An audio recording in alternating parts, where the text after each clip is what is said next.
Exercise జరిగింది, కానీ అది ఇంకా పూర్తి కాలేదు. ఇప్పుడు వచ్చినటువంటి మన ఇన్ఛార్జి దీపాదాస్ మున్షి గారు, అదే రకంగా రోహిత్ చౌదరి గారు, విష్ణునాథ్ గారు, తర్వాత మన్సూర్ అలీ ఖాన్ గారు, ఈ ముగ్గురు AICC secretaries, incharge general secretaries అందరూ కూర్చొని అంత సమగ్రంగా అన్ని జిల్లాల్లో, అన్ని అసెంబ్లీల్లో, అన్ని పార్లమెంట్లో పనిచేసిన కార్యక్రమాలను దృష్టిలో తీసుకొని ఒక సమగ్రమైన లిస్టును తయారు చేసి తర్వాత కాంగ్రెస్ పార్టీ హైకమాండ్ పర్మిషన్ తీసుకొని త్వరలోనే వారందరికీ పదవులు వారి పనిని బట్టి ఇవ్వటం జరుగుతుందని మరి రేవంత్ రెడ్డి గారు మీటింగ్లో స్పష్టంగా చెప్పటం జరిగింది. అంతేకాకుండా ఇంతకుముందు ఇక్కడ మీటింగ్ జరుగుతూనే ఉంటే వారు మాట్లాడక ముందే మరి రేవంత్ రెడ్డి గారు ఇప్పుడు పదవులు ఇవ్వనన్నారని, గ్రామీణ ప్రాంతంలో కమిటీలని టీవీలో ఇచ్చారని చెప్పే విషయాన్ని కూడా వారు దాన్ని ఖండించారు. ఆ రకంగా చెప్పలేదు, అది చీఫ్ గెస్ట్గా చివరిలో మాట్లాడారు, అందువల్ల వారు దాన్ని ఖండించారు. అంతేకాకుండా గ్రామ స్థాయిలో ఇందిరమ్మ కమిటీలు వేస్తానని చెప్పారు. ఎవరైతే ఈ బూత్ లెవెల్లో క్రియాశీలంగా కాంగ్రెస్ పార్టీ కోసం పనిచేశారో వారందరినీ దృష్టిలో పెట్టుకొని 5-6 మందితోని ఒక్కొక్క గ్రామంలో ఒక కమిటీని ఏర్పాటు చేస్తానని చెప్పడం జరిగింది. అంతేకాకుండా ముఖ్యమంత్రి గారు కానీ, ఉప ముఖ్యమంత్రి గారు కానీ, మంత్రులు కానీ అందరూ కూడా ఈ కాంగ్రెస్ పార్టీ కార్యకర్తల యొక్క శ్రమ ఫలితంగానే ప్రభుత్వం ఏర్పడింది. నిరంతరం ప్రజల దగ్గర నుంచి వచ్చేటటువంటి మరి సూచనలు, సలహాలని తీసుకునే ప్రభుత్వం పనిచేస్తుందనే మాట కూడా చెప్పడం జరిగింది. అంతేకాకుండా పిసిసి ఈ త్వరలోనే రేవంత్ రెడ్డి గారే పిసిసి ప్రెసిడెంట్ కాబట్టి 8-9 తారీఖుల్లో వారు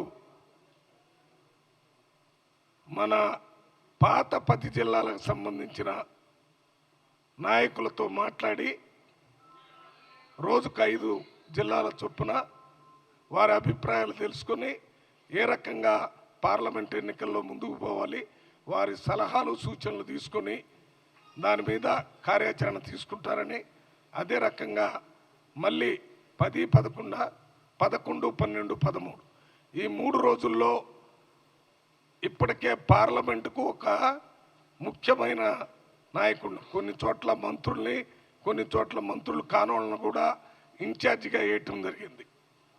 ఆ ఇన్ఛార్జీలు ఆ 3 రోజుల్లో ప్రతి పార్లమెంట్లో మీటింగ్ పెట్టి ఆ పార్లమెంటుకు సంబంధించిన నాయకులందరితో మాట్లాడి ఆ పార్లమెంట్లో నిలబడే అభ్యర్థుల్ని గెలిపించడానికి కావలసినటువంటి కార్యాచరణను రూపొందించుకోవాలని చెప్పారు. మరి ఈ నెల 14వ తారీఖున దావోస్కి పెట్టుబడుల గురించి మన రాష్ట్ర ముఖ్యమంత్రి గారు, అదే రకంగా శ్రీధర్ బాబు గారు లెజిస్లేటివ్ అఫైర్స్ కమిటీ మినిస్టర్ వారు ఇద్దరు దావోస్కి వెళ్తున్నారు. ఒక్క 4 రోజులు 14 నుంచి 18, 19 వరకు ఉండరు. తర్వాత వచ్చిన వెంటనే 20వ తారీఖు నుంచి మళ్ళీ పార్లమెంటు వైజ్గా రేవంత్ రెడ్డి గారు పార్లమెంటు వైజ్గా మీటింగులు పెట్టి అభివృద్ధి, సంక్షేమం మీద రివ్యూ చేయటమే కాకుండా ప్యారలల్గా కాంగ్రెస్ పార్టీకి సంబంధించిన పార్లమెంటు సభ్యుల పరిస్థితుల్ని గమనించి వారు ఏ రకంగా రేపు ఎన్నికల్లో గెలుస్తారనే కార్యక్రమాన్ని కూడా చేపడతానని చెప్పారు. ఇంకొకటి, ఇవాళ మాట్లాడిన వాళ్ళందరూ కూడా ఈ 30 రోజుల, ఈ నెల రోజుల్లో ప్రభుత్వం తీసుకున్నటువంటి చర్యలన్నిటినీ కూడా అభినందించడం జరిగింది. ప్రభుత్వం అధికారుల్ని నియమించడంలో కానీ, లేక పరిపాలనని ముందుకు తీసుకుపోవటంలో కానీ, అదే రకంగా 6 గ్యారంటీల్లో 2 గ్యారంటీలు ఫ్రీ ట్రాన్స్పోర్టు, అదే రకంగా ఇంకొకటి రాజు ఆరోగ్యశ్రీ అమలు విషయంలో చర్చ జరిగింది. 6 కోట్ల మంది మహిళలు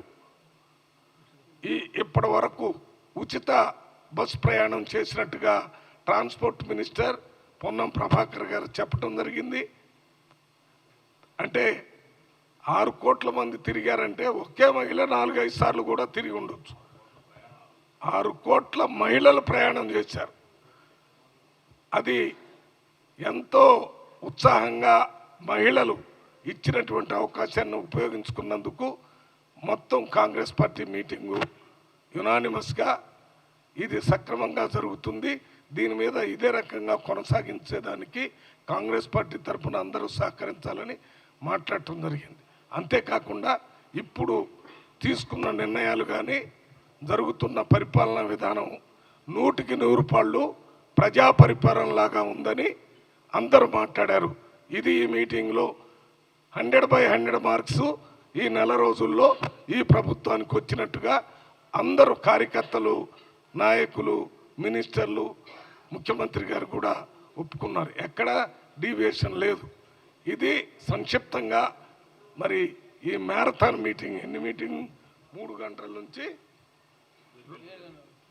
4 గంటల మీటింగ్, 4 గంటలు సుదీర్ఘంగా అన్ని విషయాలు కూడా మాట్లాడటం జరిగింది. ఇది ప్రజాప్రభుత్వం, ప్రజల యొక్క సలహాలు సూచనలు నిరంతరం పార్టీ తరఫున తీసుకుంటారనే విషయాన్ని కూడా తెలియజేయటం జరిగింది.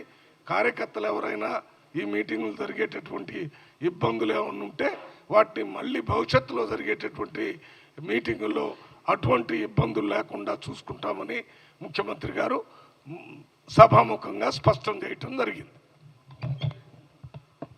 మీకు ఈరోజు ఒక చిన్న విషయం, ఒక్క నిమిషం ఆగనా. ఇక్కడ ముఖ్యంగా మన తెలంగాణ మీడియాకు గతంలో మీరు చూసినట్టయితే అసెంబ్లీ ఎన్నికలలో అబ్జర్వర్లు కొంతమంది రావడం జరిగింది. డాక్టర్ అజయ్ కుమార్ గారు, ఇంకొక డాలీ శర్మ గారు, రమణి గారు, వీళ్ళందరూ ఇప్పుడు కూడా ఈ పార్లమెంటు ఎన్నికలకు అబ్జర్వర్లను వేయడం జరిగింది. రాష్ట్రానికి ఒకరిని, మన రాష్ట్రానికి ఉత్తరాఖండ్ నుంచి సుజాత పాల్ గారు రానున్న రోజులలో ఈ 2-3 నెలలు ఇప్పుడు ఈ పార్లమెంట్ ఎన్నికలైన దాకా ఇక్కడ మీడియా వ్యవహారాలను అబ్జర్వేషన్స్కి ఇక్కడ కోఆర్డినేషన్కి పనిచేయడానికి వస్తారు ముందుకు. కాబట్టి ఆమెను ఒక పరిచయ కార్యక్రమం చేస్తున్నాం మీకు అంతా.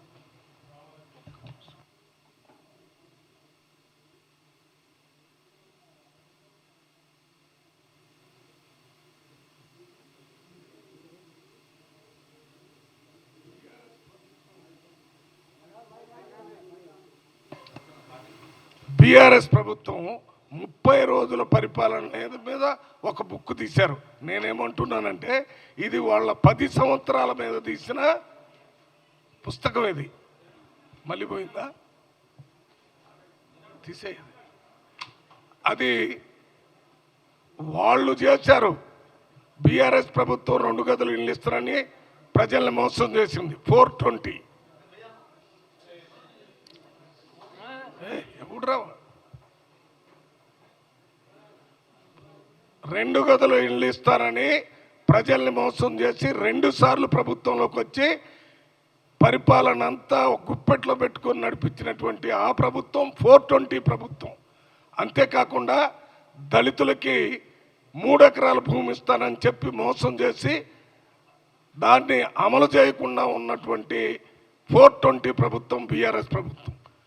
గిరిజనులకి 12% రిజర్వేషన్ ఇస్తానని చెప్పి మోసం చేసి 2 సార్లు ఓట్లు తీసుకున్నటువంటి బీఆర్ఎస్ ప్రభుత్వం 420 ప్రభుత్వం.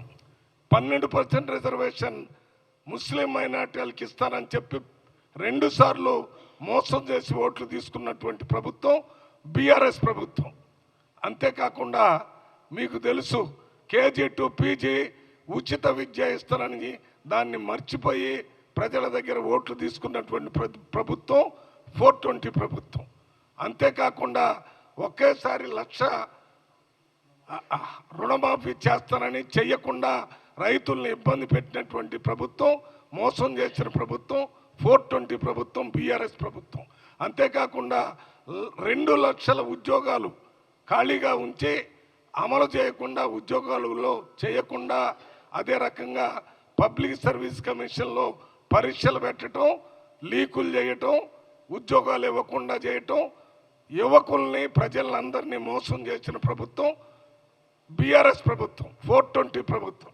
ఈ రకంగా చెప్తూ పోతే అన్ని ప్రజల్ని మోసం చేయటమే. మీరు ఎన్ని అమలు ఇచ్చారు? మేమైతే ఏ అమలు ఇప్పుడు మేము మా తప్పు అని చెప్తున్నారు. ఈ బీఆర్ఎస్ ప్రభుత్వం మా మేనిఫెస్టో వచ్చిన తర్వాత మేము చెప్పిన వాటికంటే ఎక్కువ చెప్పారు. మేము 4,000 రూపాయలు పెన్షన్ ఇస్తాం పేదవాళ్ళకని, ముసలి వాళ్ళకి కానీ ఇతరులకు కానీ అని చెప్తే 5,000 ఇస్తానని చెప్పారు. అదే రకంగా రైతులకు మేము 15,000 రూపాయలు సంవత్సరానికి ఇస్తానని చెప్తే వాళ్ళు 16,000 రూపాయలు ఇస్తారని చెప్పారు.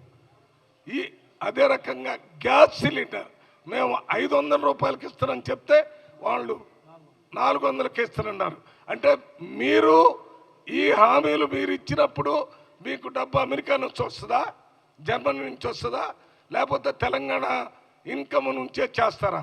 మేము ఏ ఇన్కమ్ నుంచి అంటే తెలంగాణ బడ్జెట్ నుంచే వీటన్నిటిని అమలు చేయాలని ఇప్పటికే 2 అమలు చేసి రేపు ఎల్లుండు గ్యాస్ సిలిండర్ దాన్ని ఇంకా కొన్ని అమలు చేసి దశల వారుగా 100 రోజుల లోపులోనే అన్ని అమలు చేస్తామని హామీ ఇచ్చాం. ఇప్పుడు అయింది 30 రోజులే. అప్పుడే మీరు ఇంకా కాలేదు 30 అంటే ఇంత తక్కువ రోజుల్లోనే మీరు కాంగ్రెస్ ప్రభుత్వం హామీలు 420 అని ఇస్తే మీరు 420గా ఉండి మమ్మల్ని అంటాం. మేము తీవ్రంగా ఖండిస్తున్నాం. ప్రజలు బాగా గమనిస్తున్నారు. ఇటువంటి పనులు చేస్తే ఈ వచ్చే పార్లమెంట్లో అడ్రస్ లేకుండా, డిపాజిట్ లేకుండా బీఆర్ఎస్ పార్టీ పోతుందని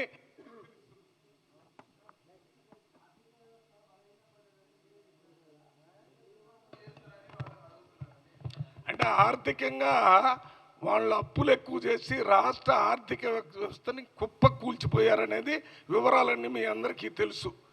అయినా కూడా ఉన్న ఆర్థిక పరిస్థితులను సమకూర్చుకొని మేము ఇంటి అమలు చేస్తామని చెప్తున్నాం. మీరెక్కడి నుంచి చేద్దాం అనుకున్నారు? మీరు మాకంటే ఎక్కువ హామీలు ఇచ్చారు కదా. మీరు తక్కువ హామీలు ఇచ్చి మేము ఎక్కువ హామీలు ఇచ్చాం కాబట్టి ఆ 420 అంటే మేము ఒప్పుకుంటాం. మీరు 420 అని నిరూపించబడ్డారు. దానివల్లనే ప్రజలను మీరు రిజెక్ట్ చేశారు అన్నా. అంతేనా? ఇంకేమన్నా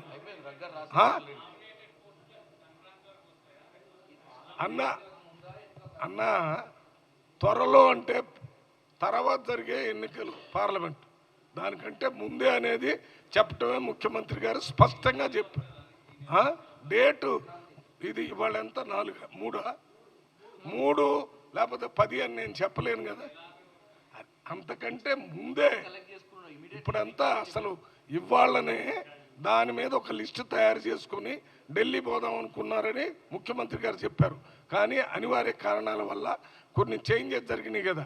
ఇన్ఛార్జెస్ వారు మారటం, వీరు రావటం వల్ల మళ్ళీ కొత్త ఇన్ఛార్జి గారు అన్నీ మాట్లాడుకొని ఆ 3 ఏఐసిసి సెక్రటరీసు, పిసిసి అధ్యక్షులు కూర్చొని అందరి అభిప్రాయం తీసుకొని లిస్టు తయారు చేసుకుని త్వరలోనే పూర్తి చేస్తానని చెప్పారు. క్లారిటీ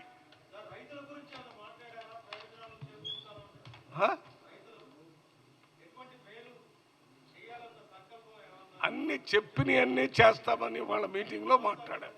అది ఒకటి గ్యారంటీ ఉందన్న, రైతులకు సంబంధించి ఒక గ్యారంటీ ఉంది. త్వరలోనే 100 రోజుల లోపులోనే రైతులు కూడా అమలు చేస్తాం.